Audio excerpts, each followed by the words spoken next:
À la suite de la mort de Joyce Echaquan en septembre dernier, le gouvernement du Québec a déclaré qu'un incident semblable ne pouvait pas se reproduire et ne se reproduirait pas. Mais pour la nation atikamekw, les allégations de racisme portées contre le personnel des soins de santé continuent de s'accumuler. Le gouvernement du Québec est fautif. Son système de santé publique est fautif en rapport aux minorités culturelles. Premièrement, il y a eu la mort de Joyce Echaquan à l'hôpital de Joliette. Elle a diffusé une vidéo en direct au cours de laquelle des membres du personnel soignant lui lançaient des insultes racistes. Ensuite, il y a eu Georges Hervé Awashish, un homme d'Opitsawan qui est décédé à l'hôpital de Chicoutimi quelques jours après qu'il ait affirmé avoir entendu des infirmières se moquer de l'affaire Echaquan, tout en faisant l'objet de menaces de mort.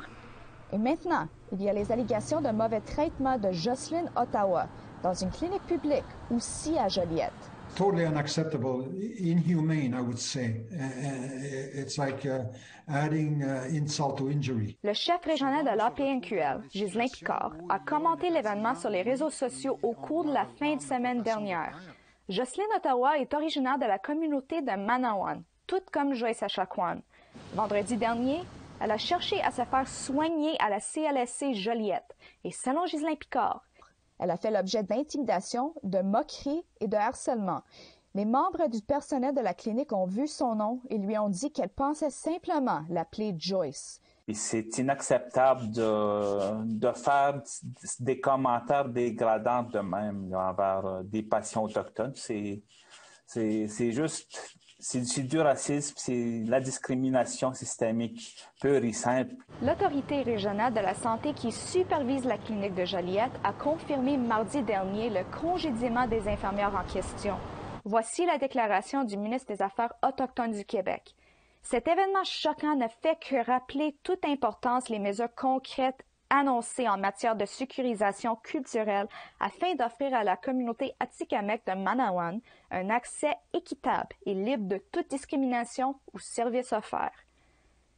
Mais les problèmes au sein du système des soins de santé sont très répandus au Québec. S'il vous plaît, aidez-moi.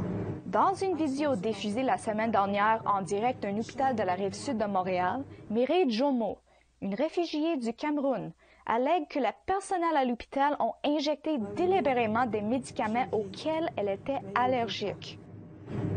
Ma bouche est paralysée, mes lèvres sont paralysées. Mon visage aussi est gonflé, mes yeux. Elle est morte quelques jours plus tard. Une enquête est en cours. Ils veulent me tuer. Et ce n'est pas tout.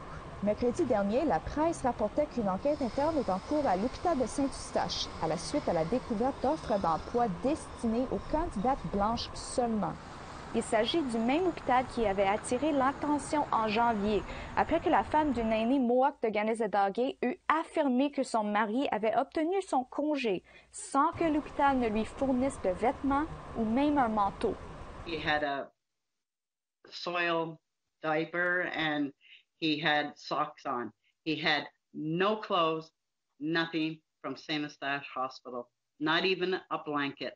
Pour Sylvie Flamand, la promesse du gouvernement du Québec de mettre sur pied davantage d'ateliers de sensibilisation apporte très peu de soulagement.